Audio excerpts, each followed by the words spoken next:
Frères et sœurs, bonjour et bon sabbat.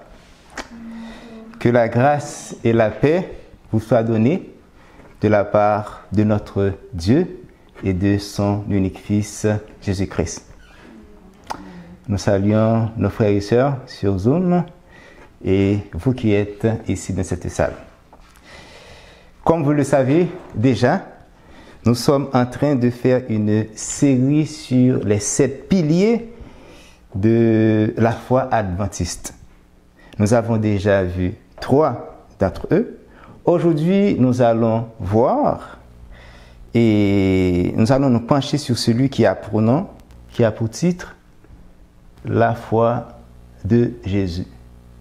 Pour montrer l'importance de ce pilier qui marque déjà une différence entre un petit nombre fidèle à Dieu et à la majorité qui s'associe avec l'ennemi. Lisons cette citation de sœur Ellen G. White qui se trouve dans le livre Conseil à l'Église à la page 28, paragraphe 1. La servante du Seigneur nous dit, et dans cette déclaration se trouve le verset de base de notre présentation. Tout le monde ne s'associe pas à l'ennemi pour lutter contre Dieu. Tous n'ont pas abandonné le bon chemin. Un petit nombre est resté fidèle au Seigneur, car Jean écrit, c'est ici la persévérance des saints qui gardent les commandements de Dieu et la foi de Jésus. Apocalypse 14, verset 12. Prions avant de commencer.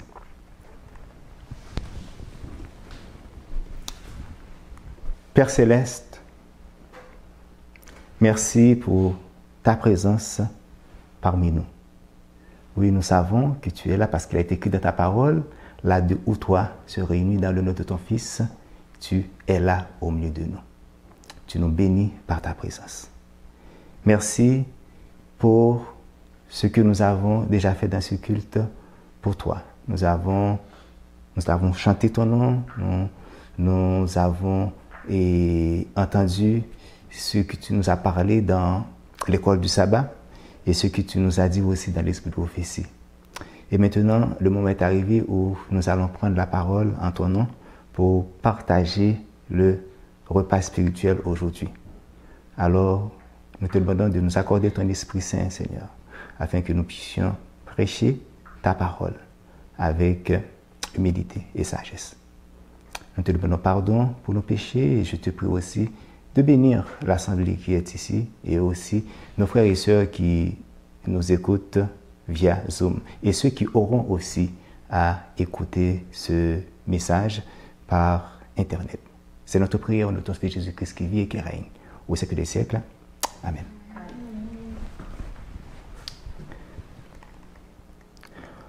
En lisant sur ce pilier, je me suis dit, pourquoi ne l'avais-je pas fait en dernier? Ça serait la meilleure façon de conclure cette belle série.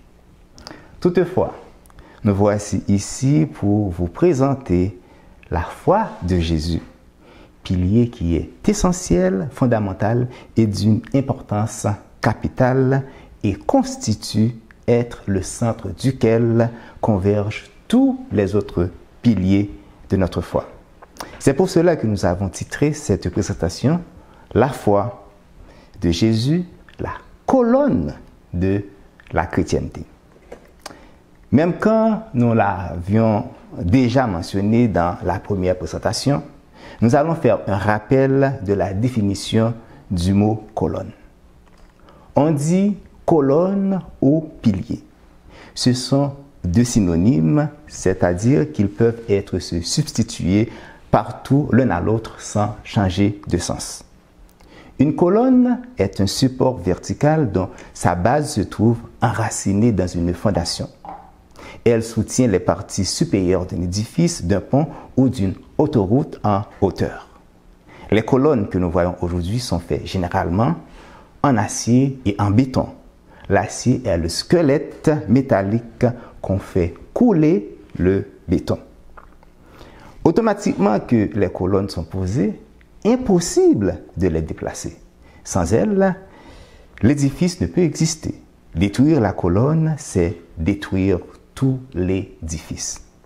C'est pour cela que Jésus compare le vainqueur à une colonne dans son temple.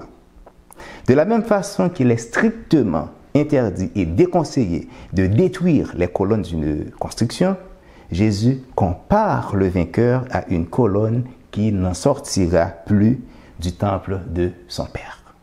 Apocalypse 3, verset 12. Celui qui vaincra, qui veut dire le vainqueur dans la foi, je ferai de lui une colonne dans le temple de mon Dieu et il n'en sortira plus. Dans un document d'une dizaine de pages de pasteur Alan Stump et qui est traduit par pasteur Jean-Christophe Bolotte, document ayant pour titre « Fondements, piliers et points de repère », pasteur Stump mentionne que les piliers sont des points de repère permettant aux gens de savoir qu'ils sont sur le bon chemin. Dans notre vie, c'est ce qu'il a dit, dans notre vie, nous avons des points de repère qui nous aident à savoir que nous sommes sur le bon chemin. En tant que peuple adventiste, nous avons aussi des points de repère pour nous aider à savoir que nous sommes sur le bon chemin. Nos piliers de notre foi sont, pour nous adventistes du 7e jour, des points de repère. Sans eux, nous sommes perdus dans le monde chrétien et nous pouvons nous trouver au cœur de l'œcuménisme actuel, qui est malheureusement un constat. Continuons notre lecture. Nous avons des piliers et des vérités fondamentales qui nous aident à être solidement soutenus et qui nous fournissent des garanties contre les faux enseignements ainsi que des séductions de tout genre. David demande, quand les fondements sont renversés, le juste, que fera-t-il? Psaume 11, verset 3. La réponse implicite est que le juste n'aura aucun espoir. En tant que peuple adventiste, il nous a été donné certaines merveilleuses et belles vérités qui servent comme fondement, pilier, point de repère ainsi que sauvegarde. Il a aussi plu à Dieu de nous aider par l'esprit de prophétie pour comprendre quels sont ces piliers ainsi que leurs grandes valeurs. Êtes-vous d'accord avec la déclaration du pasteur Alan Stump? Amen. Nos piliers sont des vérités fondamentales qui nous garantissent contre les faux enseignements et des séductions de tout genre. Ils sont pour le peuple de Dieu des points de repère qui l'aident à savoir s'il se trouve sur le bon chemin. Que l'Éternel puisse nous aider à comprendre davantage la valeur et l'importance de ces colonnes sur lesquelles se trouve son Église. Les piliers de notre foi sont certainement impopulaires dans la chrétienté, mais rappelez-vous que la vérité n'a jamais été populaire sur notre planète Terre après le péché.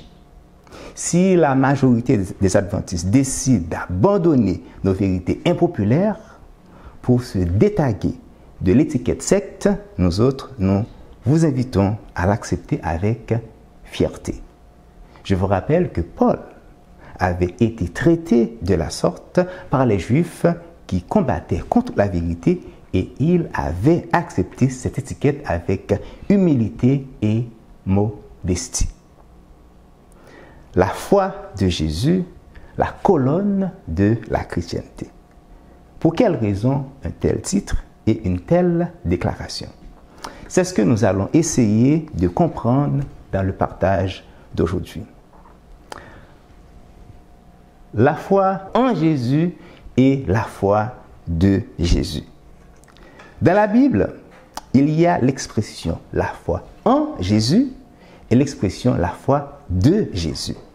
La première est plus présente dans la Bible et est citée plus d'une dizaine de fois. Nous pouvons le lire en Actes 20, verset 21, Romains 3, verset 22, Romains 3, verset 26, Galates 2, verset 26, Galates 3, verset 14, Galates 3, verset 22, 3, verset 26, 5, verset 26, 1 Timothée 1, verset 3, 1 Timothée 4, verset 16 et 2 Timothée 3, verset 15. Par contre, la foi de Jésus, qui se trouve en Apocalypse 14, verset 12, et ceci dans toutes les versions bibliques, est moins fréquente dans les Saintes Écritures. Tout dépend de la version de Bible et l'année de l'édition, elle peut être mentionnée une seconde fois. Dans la version Martin, la foi de Jésus est mentionnée en Galates 2, verset 20 et se lit ainsi. Je suis crucifié avec Christ et je vis non pas maintenant moi, mais Christ vit en moi. Et ce que je vis maintenant en la chair, je le vis en la foi du Fils de Dieu qui m'a aimé et qui s'est donné lui-même pour moi. La foi de Jésus est aussi mentionnée une seconde fois en Galates 2, verset 16, dans la version 2002 de la Louis II. Lisons maintenant Galates 2, verset 16. Sachant que l'être humain n'est pas justifié en vertu des œuvres de la loi, mais au moyen de la foi de Jésus, nous avons mis notre foi en Jésus-Christ afin d'être justifiés en vertu de la foi du Christ et non pas des œuvres de la loi. Avec une simple lecture, nous voyons qu'il nous est plus facile d'avoir la foi en Jésus que de posséder sa foi. Les prépositions en et de font toute la différence. C'est par notre foi en Jésus-Christ que vous et moi, nous sommes présents ici dans cette salle et sur Zoom pour adorer notre Dieu en esprit et en vérité. C'est par rapport à cette foi en Christ que nous sommes aussi considérés enfants de Dieu. Galates 3, verset 26 nous le confirme. Car vous êtes tous fils de Dieu par la foi en Jésus. La foi en Christ est un principe important de l'Évangile. C'est elle qui nous donne accès au salut en acceptant d'entrer dans le plan de la rédemption que Dieu a pour l'humanité. Par le sacrifice de Jésus sur la croix, qui est la justification imputée, nous les pécheurs repentants avons le droit d'entrer dans le ciel. The Review and World, 4 novembre 1890, Sir Ellen G. White nous explique clairement en quelques mots cette foi imputée à justice. Par la foi, le pécheur repentant peut apporter à Dieu les mérites du Christ et le Seigneur place l'obéissance de son Fils sur son compte. La justice du Christ est acceptée au lieu de l'échec de l'homme. Dieu reçoit, pardonne, justifie l'homme repentant et croyant. Il le traite comme s'il était juste et l'aime comme il aime son propre Fils. C'est ainsi que la foi est imputée à justice. Fin de citation. Cette compréhension de foi en Jésus ou justification imputée sont les premiers principes de l'Évangile. Après avoir été convaincu de cette bonne nouvelle du salut prêché par Jésus et ses ministres, on exerce volontairement et de façon personnelle notre foi en acceptant de croire dans le ministère terrestre de Christ notre Sauveur. C'est pour cela que Paul a dit à Romains 10, versets 16 et 17, « Tous n'ont pas obéi à la bonne nouvelle, aussi Ésaïe dit-il, Seigneur, qui a cru à notre prédication. Ainsi, la foi vient de ce qu'on entend et ce qu'on entend vient de la parole de Christ. » La foi, mes frères et sœurs, n'est pas une question d'impulsion et de sentiment. Ce simple mot, aussi petit qu'il soit, n'est pas facultatif aux chrétiens. Il est son moyen de vivre. E.T. Jones, Foi vivante, page 30, paragraphe 6. Toutes choses, animées et inanimées, le soleil, la lune, les étoiles, les animaux et les hommes, tout reçoit son existence uniquement de la parole de Dieu. Mais, qui veut dire cela marque une différence. Mais en ce qui concerne les hommes, Dieu leur a accordé le don merveilleux de choisir de la recevoir. Nous avons le choix. Dieu ne nous force pas. Ce don ouvre la porte à la foi. Et lorsqu'un homme choisit de vivre par la parole de Dieu, qui est la seule source de vie, la foi, la confiance absolue en cette parole est le moyen par lequel il obtient de quoi vivre. Ainsi, le juste vivra par la foi, et ainsi, tout ce qui n'est pas foi est péché. Ce qui veut dire simplement que le juste doit vivre de la parole de Dieu, et tout ce qui n'est pas la parole de Dieu est péché. La foi vivante en page 36, page 30, paragraphe 6, fin de citation. Romains 1, verset 17. Le juste vivra par la foi. C'est le mode de vie du chrétien. Sans elle, impossible pour lui de plaire à son Dieu. C'est ce qui est mentionné en Hébreux 11, verset 6. Sans la foi, il est impossible d'être agréable à Dieu. C'est cette foi, mes frères et sœurs, que possédaient les anciens qui les ont permis d'obtenir un témoignage favorable. Il ne s'agit pas d'une foi comme « je vois, je comprends, ça fait du sens, c'est une certitude, impossible de me tromper, je marche ». Non. Hébreux 11, verset 1 nous définit la foi. La foi est une ferme assurance des choses qu'on espère, une démonstration de celles qu'on ne voit pas. La foi est une espérance aveugle. Il n'est pas une certitude de notre connaissance. Lisons cette citation du livre Témoignages pour l'Église, volume 1, page 519, paragraphe 1. La voix du Seigneur ordonnant à ses fidèles enfants d'aller de l'avant est souvent une épreuve suprême. Cette partie de texte me rappelle l'histoire d'Abraham qui devait quitter Ur pour se rendre au pays de Canaan. Je reprends. La voix du Seigneur ordonnant à ses fidèles enfants d'aller de l'avant est souvent une épreuve suprême. Mais s'il attendait pour obéir que toute ombre d'incertitude ait disparu et que tout risque d'échec soit écarté, il n'avancerait jamais. Ceux qui pensent qu'il était impossible de se soumettre à la volonté de Dieu et de croire en ses promesses avant que tout soit clair devant eux, ceux-là n'obéiront jamais. La foi n'est pas la certitude de la connaissance, mais une ferme assurance des choses qu'on espère, une démonstration de celles qu'on ne voit pas. Hébreux 11, verset 1. Obéir au commandement est la seule façon d'obtenir la grâce de Dieu. En avant, tel devrait être le mot d'ordre du chrétien.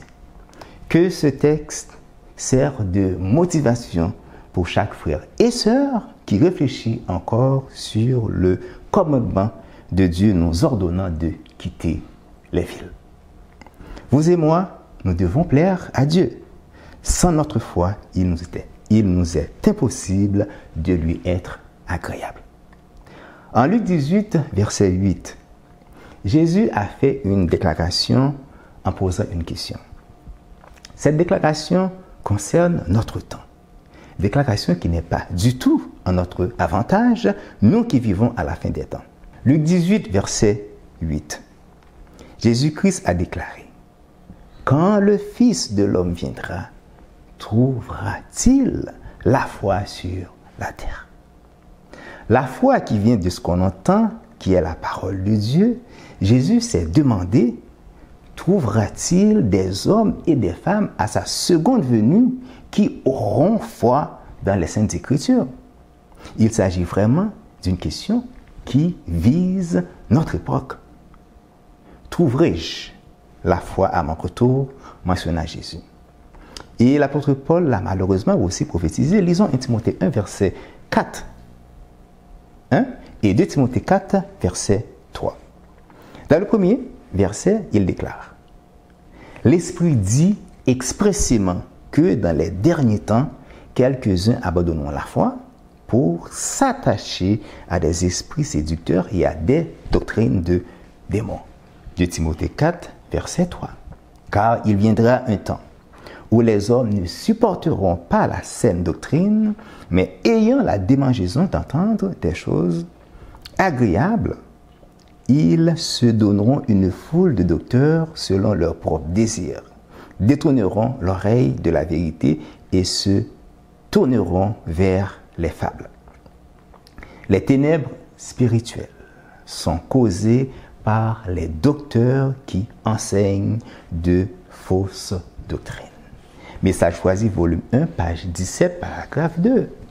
Les ténèbres spirituelles couvrent la terre et l'obscurité enveloppe les peuples. Le scepticisme et l'incrédulité influencent l'interprétation des Écritures au sein de beaucoup d'églises. Ils sont nombreux, trop nombreux, ceux qui doutent de la véracité des Écritures. Le raisonnement humain et l'imagination du cœur de l'homme minent l'inspiration de la parole de Dieu. Ce qui devrait être admis sans discussion est entouré de nuages de mysticisme. Rien ne se détache d'une manière claire et distincte, fondée sur le roc. C'est là un des signes annoncés dans les derniers jours. Trouvera-t-il des hommes qui ne se détourneront pas des commandements de Dieu et des Saintes Écritures? Trouvera-t-il des hommes qui admettront sans discussion ces paroles afin d'échapper à l'obscurité qui enveloppera les églises au temps de la fin? Vivons-nous à la fin des temps? Eh bien, ces questions nous concernent. Notre foi en Jésus nous donne le droit d'entrer dans le ciel. Il s'agit là de la justice de Christ qui nous est imputée, nous les pécheurs repentants. Par cette première étape, Dieu nous reçoit, il nous pardonne et nous aime comme son propre Fils engendré qui est Jésus-Christ. La foi de Jésus. Maintenant, qu'en est-il de la foi de Jésus que nous avons dit être la colonne de l'Église chrétienne? Est-elle comprise par l'Église? Lisons cette déclaration de sœur Ellen G. White. La foi de Jésus n'est pas comprise. Nous devons en parler. Nous devons la vivre. Nous devons prier à son sujet et éduquer le peuple à introduire cette partie du message dans leur vie domestique. Que cette pensée soit en vous, laquelle était également en Jésus-Christ. Cette foi de Jésus que la chrétienté doit vivre n'est pas comprise par elle. Effectivement, j'ai beaucoup appris en préparant ce sujet. Lisons notre texte de base.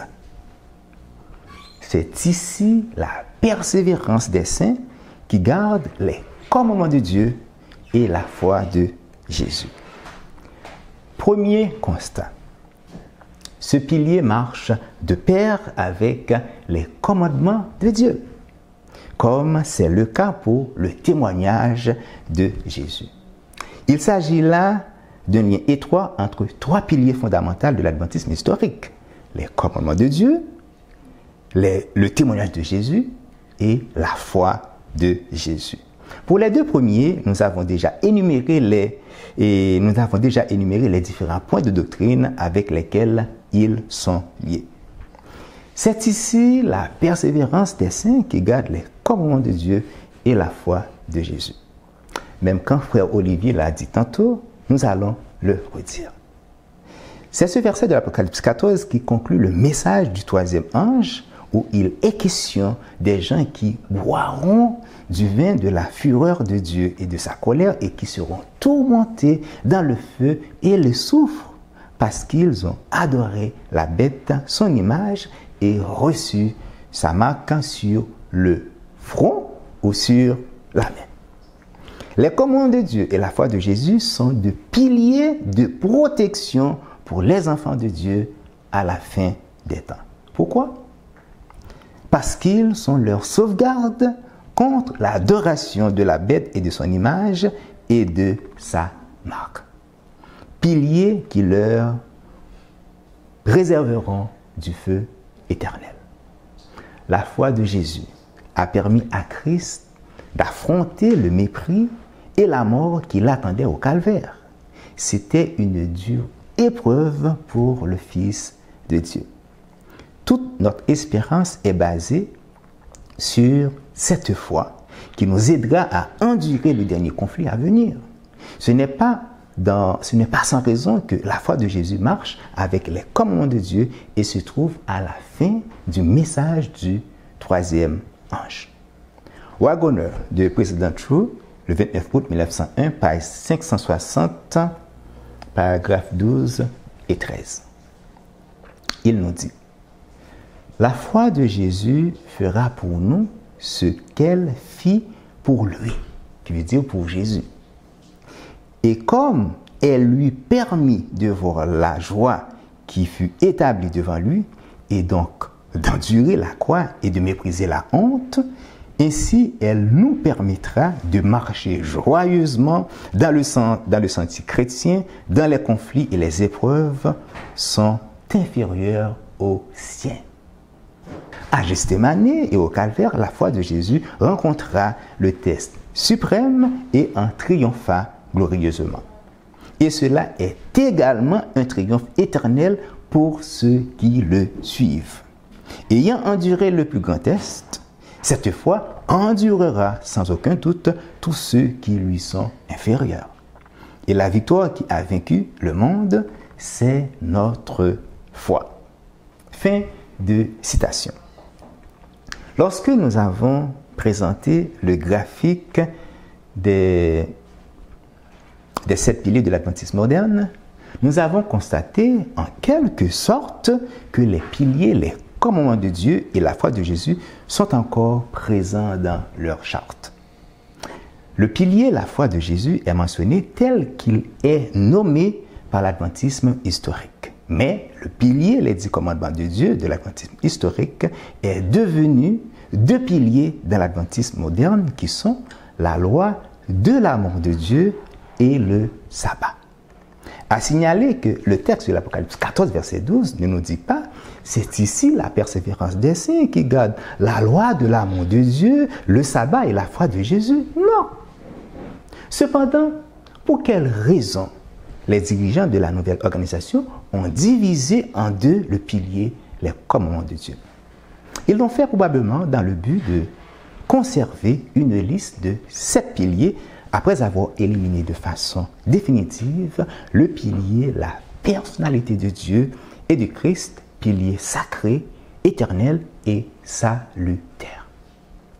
Sans me faire passer pour l'avocat de l'organisation nominale, nous ne pouvons pas dire qu'elle a rejeté les commandements de Dieu. Prenons le temps de faire une lecture de la rédaction de leur pilier, la loi de l'amour de Dieu. Vous verrez qu'il s'agit d'un hymne aux 10 commandements. La loi de l'amour de Dieu. Lisons. Les grands principes de la loi de Dieu sont incarnés dans les 10 commandements et illustrés dans la vie du Christ. Ils expriment l'amour, la volonté et les desseins de Dieu concernant la conduite et les relations humaines et s'imposent à tous les hommes de chaque âge. Ces préceptes sont la base de l'alliance de Dieu avec son peuple et la norme dans le jugement de Dieu par l'intermédiaire du Saint-Esprit. Ils signalent le péché et ils éveillent le besoin d'un sauveur. Le salut est tout de la grâce et non des œuvres. Mais son fruit est l'obéissance au commandement. Cette obéissance développe le caractère chrétien et se traduit par un sentiment de bien-être. C'est une preuve que notre amour pour le Seigneur et de notre souci pour nos semblables. Les adventistes du 7e jour croit que les grands principes de la loi de Dieu sont incarnés dans les 10 commandements et que ceux-ci s'imposent à tous les gens de tous les temps. Croyance fondamentale numéro 19 de l'adventisme moderne. Ne pensez pas que je sois venu pour abolir la loi ou les prophètes. Je suis non venu pour abolir, mais pour les accomplir. Je vous dis la vérité, jusqu'à ce que le ciel et la terre disparaissent, par la plus petite lettre, par le moindre trait de une plume disparaîtra de quelque manière que ce soit de la loi jusqu'à ce que tout soit accompli. Quiconque enseigne aux autres à faire de même sera appelé le moins dans le royaume des cieux, mais celui qui pratique et enseigne ces commandements sera appelé grand dans le royaume des cieux. Fin de lecture. Nous pouvons comprendre, mes frères et sœurs, que les commandements de Dieu et la foi de Jésus sont en quelque sorte présents dans la nouvelle organisation de l'adventisme. Maintenant, nous allons lire une déclaration majeure que Sœur Ellen G. White a faite en 1896, 8 années après le premier déchirement interne que l'Église a connu par rapport à la justification par la foi. Sœur Ellen G. White a utilisé les commandements de Dieu et la foi de Jésus pour mentionner que ce sont 2 caractéristiques que le peuple de Dieu possède. Ensuite, elle a fait une mise en garde contre ceux qui enseignent que l'Église adventiste représenterait Babylone. Je me demande déjà si nous ne devrions pas nous excuser auprès de l'adventisme moderne pour avoir déclaré à plusieurs reprises qu'elle est devenue Babylone comme les églises protestantes, là où règne la confusion doctrinale. Lisons présentement cette citation qui se trouve dans Testimonies to Ministers and Gospel Workers, page 50-58, ce que nous pouvons trouver aussi en Événements des derniers jours, à la page 39, paragraphe 3. Elle a dit que chacun veille à ne pas s'insurger contre le seul peuple qui remplit toutes les caractéristiques de l'Église du reste, qui garde les commandements de Dieu et la foi de Jésus. Dieu possède un peuple distinct, une Église sur la terre qui n'est pas comparable à aucune autre, supérieure à tous les autres dans l'enseignement de la vérité et la défense de la loi de Dieu. Voici la mise en garde. Mon frère, si vous enseignez que l'Église adventiste représente Babylone, vous êtes dans l'erreur. Une première question. L'adventisme nominal d'aujourd'hui représente-t-elle cette Église que Dieu possède sur la terre? Deuxième question. L'adventisme moderne remplit-elle concrètement les caractéristiques de l'Église du reste qui sera persécutée? Conserve-t-elle encore cette distinction par rapport à la vérité et l'enseignement? Pouvons-nous continuer à traiter l'adventisme nominal de Babylone, confusion, ou comme une sœur de la Babylone religieuse? Parce que la servante du Seigneur a aussi mentionné dans Conseil sur la conduite sexuelle, l'adultère et le divorce, page 229, paragraphe 3. Nous encourons le danger de devenir la sœur de la Babylone déchue, de laisser nos églises se corrompre et devenir un repère de tout esprit impur, de tout oiseau impur et odieux. Nous encourons le danger de devenir la sœur de la Babylone déchue, nous dit la servante du Seigneur. Est-ce arrivé? L'Église adventiste du 7e jour est-elle devenue la sœur de la Babylone déchue? Si c'est le cas, serions-nous en mesure d'affirmer que l'Église s'est corrompue et qu'elle est devenue un repère de tout esprit impur, odieux et abominable? La foi de Jésus, cette colonne que nous voyons aujourd'hui, conserve-t-elle sa valeur au sein de l'adventisme moderne? N'est-il pas un pilier bien peinturé, bien verni, mais sans armature, sans squelette, sur lequel se trouve l'église nominale. La colonne, la foi de Jésus, la colonne de la chrétienté.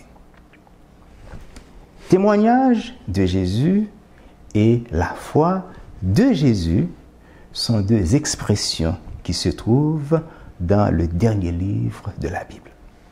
La première est citée 6 fois dans le livre de l'Apocalypse et est clairement définie dans l'Apocalypse 19, verset 11.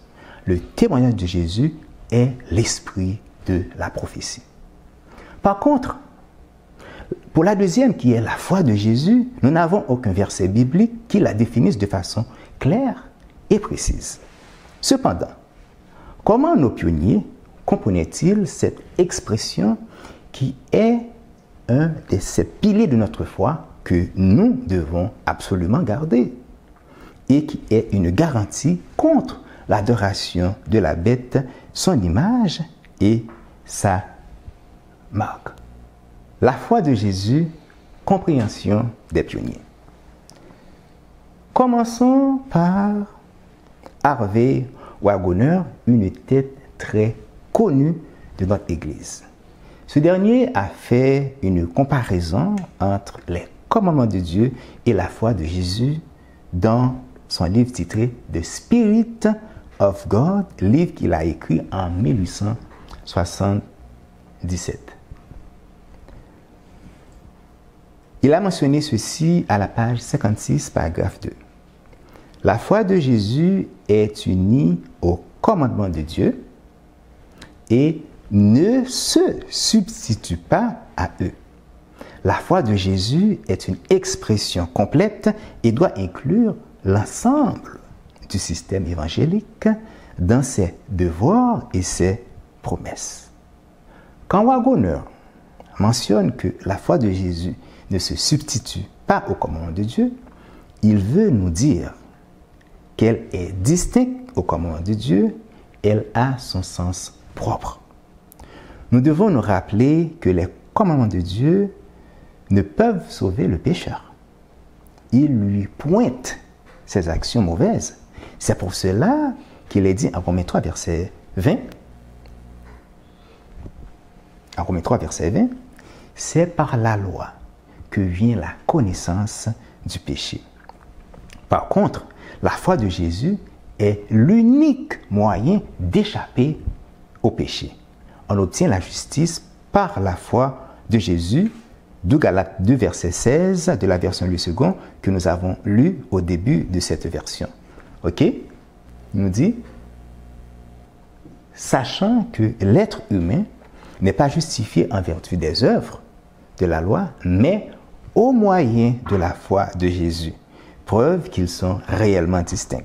Nous avons mis notre foi en Jésus-Christ afin d'être justifiés en vertu de la foi du Christ et non pas des œuvres de la loi. Autre chose importante à considérer dans le texte de frère Waggoner, c'est qu'il est impossible à un chrétien de considérer l'ensemble du système évangélique sans tenir compte des enseignements. Reprenons la fin de la citation.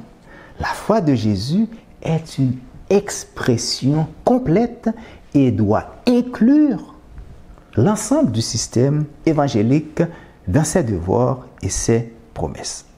Toujours du même livre. À la page 138, paragraphe 2, frère Waggoner a mentionné. La foi de Jésus couvre l'ensemble du système de remédiation, l'évangile, et inclut toutes les doctrines et tous les devoirs particuliers de l'évangile. Un autre texte du frère Waggoner.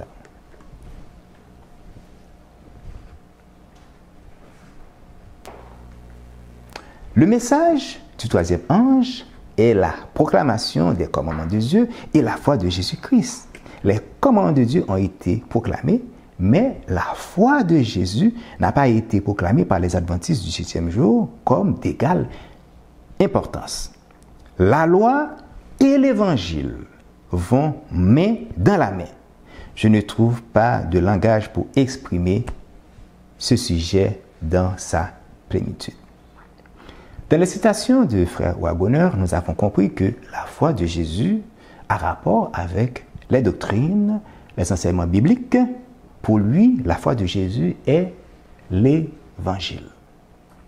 Est-ce le cas pour les autres pionniers? Roya Smith, à la page 3 du livre « Qu'est-ce qui fut cloué à la croix ?»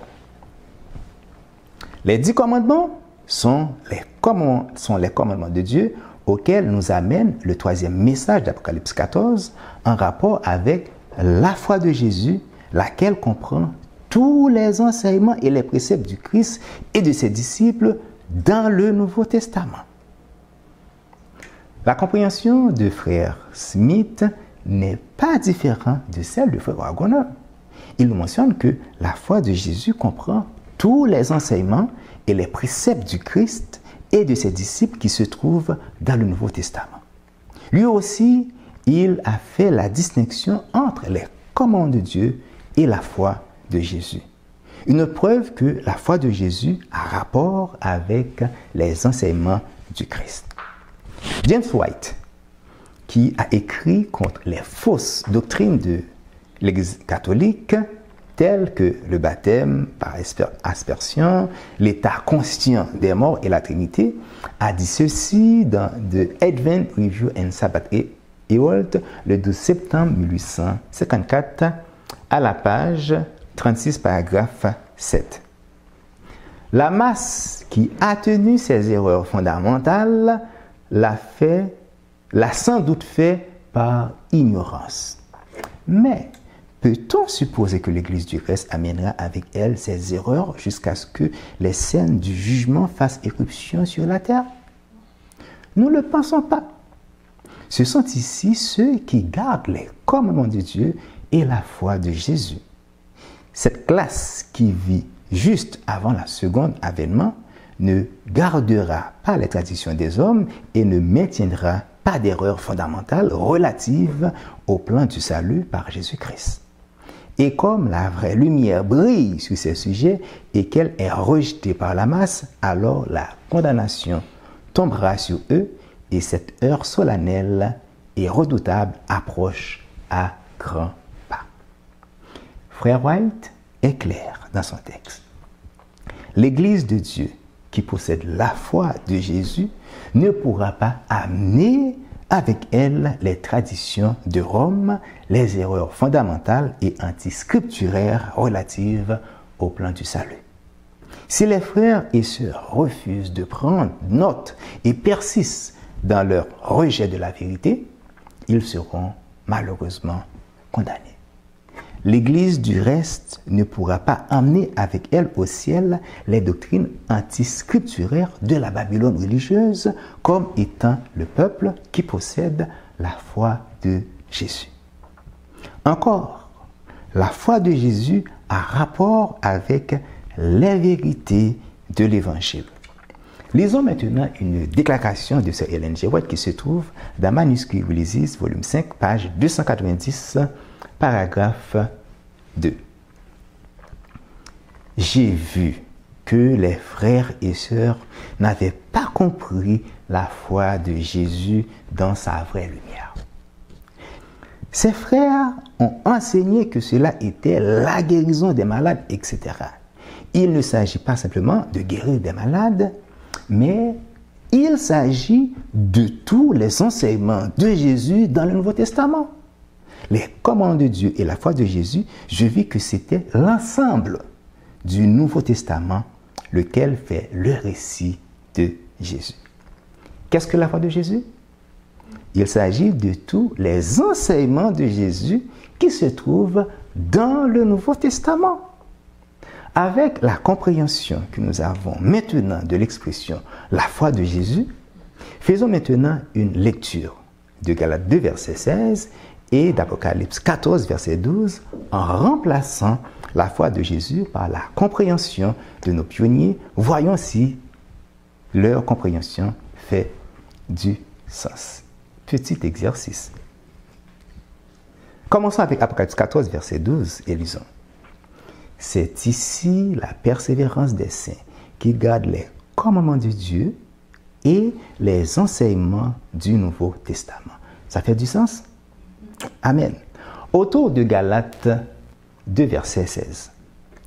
Sachant que l'être humain n'est pas justifié en vertu des œuvres de la loi, mais au moyen des enseignements de l'Évangile.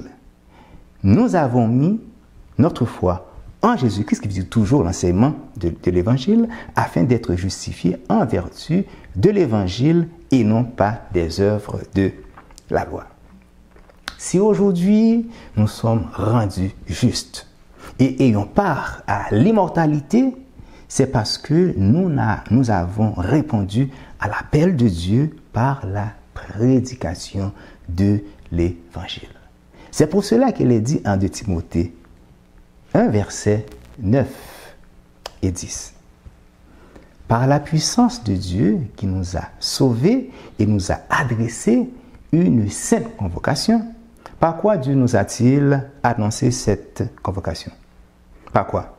Par la bonne nouvelle de l'évangile du Christ. Amen. Non à cause de nos œuvres, mais selon son propre dessein et selon la grâce qui nous a été donnée en Jésus-Christ avant les temps éternels. Verset 10, et qui a été manifesté maintenant par l'apparition de notre Sauveur Jésus-Christ, qui a détruit la mort et a mis en évidence la vie et l'immortalité par l'Évangile.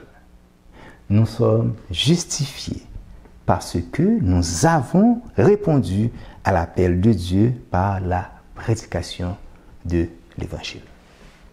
Dans l'introduction, nous avons mentionné que la foi de Jésus est le centre duquel convergent tous les enseignements, tous les autres piliers de notre foi. Effectivement, les 6 autres piliers qui sont le sanctuaire, le message des 3 anges, les commandements de Dieu, la non-immortalité des méchants, la personnalité de Dieu et de Christ et le témoignage de Jésus se trouvent tous dans le pilier la foi de Jésus. La doctrine du sanctuaire, par exemple, est en lien direct avec les différents ministères de Jésus, voire le livre des Hébreux.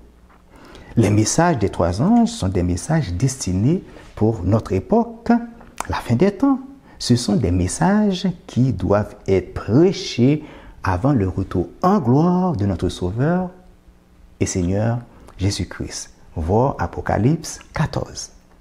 Les commandements de Dieu que les protestants pensent qu'ils sont abolis à la croix ne savent peut-être pas qu'il ne disparaîtra pas de ces 10 paroles un seul iota ou un seul trait de lettre jusqu'à ce que tous soient arrivés. Parole de Jésus, voir Matthieu 5, verset 18. La non-immortalité des méchants. Contrairement à l'Église catholique qui pense que les personnes mortes sont au ciel ou en enfer.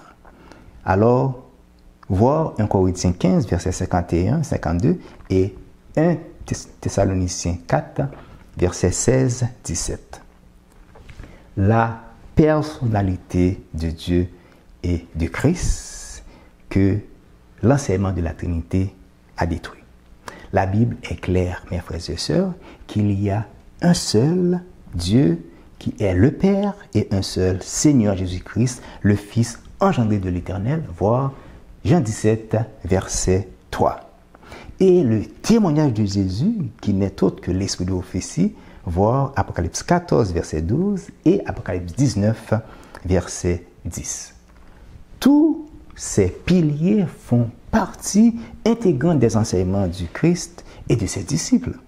Il est strictement impossible pour l'Église du reste de posséder la foi de Jésus en dehors de ses points doctrinaux et de ses 7 piliers. Actuellement, nous allons voir un dernier point des enseignements du Nouveau Testament avant de conclure le message d'aujourd'hui. C'est l'enseignement le plus important de toute la Bible et principalement du Nouveau Testament. Il s'agit de l'enseignement au sujet du Fils de Dieu ou encore Fils du Fils de l'homme. Fils de Dieu et Fils de l'homme sont mentionnés plusieurs fois dans le Nouveau Testament. La première est citée au moins 51 fois. Et la deuxième, qui est le Fils de l'homme, est citée au moins 87 fois. Donc, pas besoin de vous convaincre davantage que Jésus-Christ, le Fils de Dieu, est réellement le fondement de la chrétienté, le roc solide, la pierre angulaire placée par l'Éternel Dieu, le Père. Matthieu 16, versets 13 à 18.